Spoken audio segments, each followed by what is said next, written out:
Okay, hello. Chapter 6 Going West Again. No one who has not pioneered can understand the fascination of it. Laura said when she tried to explain the reason so many American families like her own responded to the lure of traveling west. It was old, Laura mused, because everything came out us at the west. Storms, blizzards, grasshoppers, burning hot winds, and fires. Yet seeing they wanted nothing so much as she wanted to keep going west. When the English family returned to Walnut Grove in the fall of 1877, they were welcomed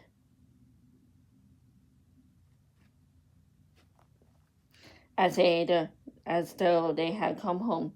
They drove up to the inside home and was invited to stay not just the night, but until Paul could build a house for his family. The Insides were good friends of Paul and Ma's from the Cardinal Church. Their children, Willard, Anna, and Howard, had always played with Mary, Laura, and Carrie. He was not uncommon for families to double up on the frontier. Everyone simply moved over and made room for each other and lived as one family. The grasshopper years had run their course of Walnut Grove, and the town was growing. William Masters had once owned the Burr Oaks house, had built a new hotel in the Walnut Grove. A house had built near the church for the ministers, and Reverend Leonard Moses was assigned to the Walnut Grove permanently. The Reverend Edward Alden continued to do his ministry work, founding churches farther west where there were none. Pa quickly found a job in the store and was often asked to do the carpentry work around the Walnut Grove. Ma helped the Mrs. Einstein cook and clean for their combined family, and she tended to baby Grace. Mary and Laura and Carrie went to school each morning along with the Einstein children. Laura remembered that we all studied the same books, only I was in the beginning of the grammar, arithmetic, history, and geography, while Mary was quite a way farther over, and Anna and Willard were very near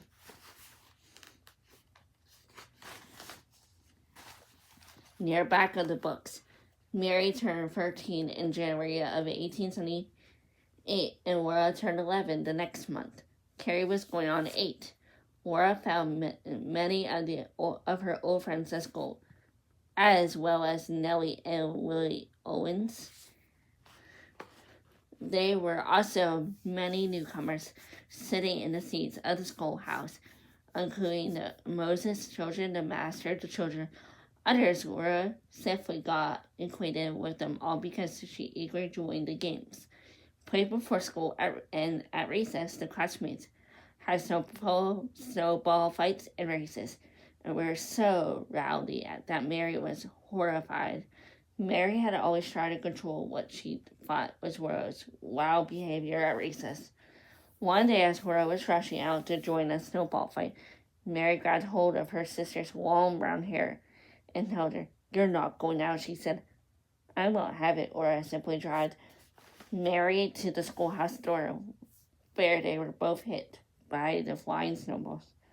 Finally, Laura worked loose and ran into the cold outdoors, scooping up the snow for the battle. Although Laura was a tomboy and loved activity, she was also a keen student. Every Friday, there was a spell down in school, and Laura could sometimes outspell the whole class.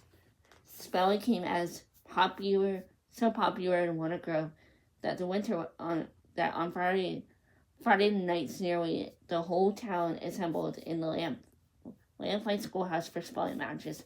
When spring came, Pop bought a lot in the big pasture behind Mr. Masters' hotel. Then Pop built a little house to live in, and when it was done, families settled into their own home. It was restful and quite to be alone. Once more, just Pa and Mom, Mary, Laura, Carrie, and Grace. In the evenings, Pa played the fiddle again. He even showed the girls how to dance. Mary and Laura became so practiced that sometimes when company came, they were asked to perform. Pa always worked hard and could do almost any job. Well, he decided that Walnut Grove needed a butcher shop, so he opened one in the spring of 1878. People wanted fresh meat, and Pa did a good business. He was still demanded a carpenter and frequently left his shop to work at country, repairing buildings. Ma felt comfortable and contained in her own home once more. She never again wanted to live in a noisy hotel or live with another family. No matter how kind they were, she liked going to church in Walnut Grove. Attending the prayer meetings and helping the church ladies with projects. Although the English family were no longer farming, Ma was pleased that at least they were staying at one place. The Walnut Grove School ran right through the spring and summer of 1878. The teacher was Sam Matters, the brother of the hotel keeper. Pa bought Laura Mary a new school book for 61 cents. It was a history of the United States. Laura enjoyed studying history, and she was proud when Pa and her that come with the ancestors had come by among colony of the Mayflower. Laura had always considered Nellie Owens the most righteous girl in school, but someone knew out the storekeeper's daughter is the meanest and nasty manners. She was the teacher's daughter, Genevieve Masters. Genevieve considered herself superior to the other students because she was fancier clothes and came from New York State. She sneered at the other children, lisped, and sniveled in a way that Laura found manipulating. Pa told Laura to not mind. He said there was nothing special about coming from New York. He come from there himself. Nellie and Genevieve became strong rivals. Each girl wanted to control the leadership. Of all the girls, Laura was so independent that she could join neither group. Despite the Genevieve wheedling Nellie's gifts from the father stole. Then, to my surprise, Laura said, "I found myself a leader of them all. Boys like girl like the world too." And they invited her to join the playing anti-over pull away pioneers base and handball. When everyone saw how quick Laura was, she was invited to play the baseball game for the rest of the school term. There was one boy who could run faster than Laura English. When the school ended, Laura found a job. Mrs. Masters asked Ma if Laura could help out at the hotel washing dishes, waiting on the tables, and watching her son. Will's baby. Laura would earn 50 cents a week. And Mrs. Master promised she would not let her work too hard. When Laura started her job, she found it great from like the hotel in Burr Oak. Once in Walnut Grove was full of interesting people and happenings, but at the end of the day, Laura could walk out of the door and return to her own quiet home across the pasture. Laura washed dishes, sweat, and dust, and made beds in the hotel. She was too shy to enjoy waiting on the tables full of hungry strangers, but she liked placing the dishes on the table when the dining room was still empty. During the quiet times between the meals, Mrs. Madison let Laura disappear into a corner and read. She read through a stack of the New York Ledger, lost in the stories of the beautiful ladies, dashing mentors, secrets, caves, and trailers, villains. Laura's memories and her love of studying helped her win a prize at the church. Every Sunday, the Ingalls family attended to the congregational church of the Sunday school together. But in the afternoon, Laura went into the Methodist services as well. The Methodist was offering a prize to the children who could repeat from memory without a mistake. golden texts and social truths from the Bible. There was 104 Bible verses to remember. Week after week, Sunday school pupils tried and failed to recite the verses. Finally, only Laura and Howard assigned were left. Both of them were perfect. There were only one prize Bible. But the minister's wife quickly told Laura that if she waited a while, a fancier dish would be sent for Laura was contained to wait. People in Walnut Grove started noticing what good worker where Ingalls was, and how careful was finishing her job. She was often to ask to run errands for the neighbors or to work their babies. The nickels and dimes Laura was given were welcome because Pa's wages were not much and there was little spare money in the Ingalls house. Even so, home was happy, and Laura did not want to leave when Mrs. Madison asked her to stay with a sick relative 2 miles out in the country. But when Laura thought how the money she could earn, she decided to go. Sadie Hurley, Mrs. Madison's relative, was kind to Laura, but the days were long and lonely on the quiet prairie. Laura knew that her family back in Walnut Grove was needed of the money. Pa and restless about going west again. One night while they said her prayers, Laura felt so homesick and concerned about Pa and Ma and her sister. She felt like crying. Then she thought over all the Bible verses she had memorized and felt what she was hovering. Presence, a power, comforting, and training me. Surprised, she thought, this is what men call God. The spirits were until she returned home. Although her life were quietly rely on belief after God would help her through difficulty. Laura had turned 12 years old during the winter of 1879 when Mary suddenly became sick.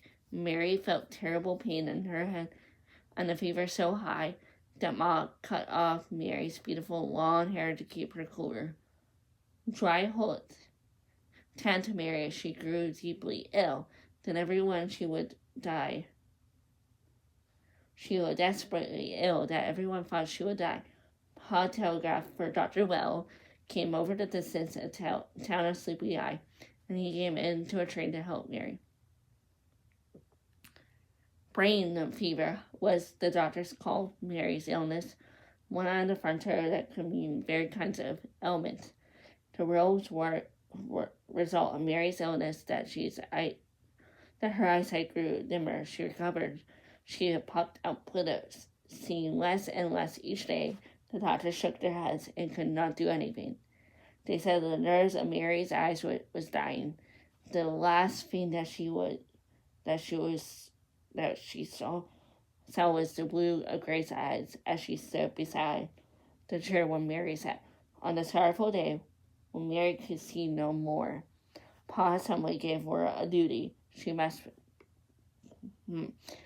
become Mary's link to light and color and action by describing what she saw of the world. Laura immediately started seeing twice, once for herself and again for her sister. This became Laura's lifelong habit. Throughout her illness, Mary had not complained. When she became blind, Mary did not mourn. She was patient and accepting and faithful for Pa and Ma and her sisters. Laura learned much from Mary. She practiced patience and cheerfulness and kindness inspired by Mary's example. Laura was growing up. During the days following Mary's illness, seemed that people of Walnut Grove talked of little else of the building of the railroads went into Dakota Territory. The railroad tracks ended in the town of Tracy, 7 miles west of Walnut Grove. But there was rumors that the railroad lines could be extended far into Dakota Territory to the west. Railroads were important to the development of the frontier. They offered work to men at $1 a day while the tracks were being constructed. They Easterners to settle west. Tasks ran along the tracks, and freight trains brought goods and people into the western territories for the farmer, and the trains were a way to send crops back to eastern markets from their western homesteads.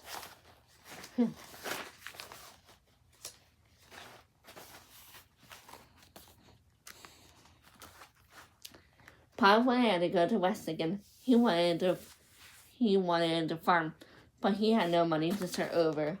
The hard years of 1870s had left Pa in debt. With no savings, he saw no way to pay for the tools and buildings and livestock, even if he could claim free homestead land. Finally, the railroad offered Pa a way to earn the money he needed.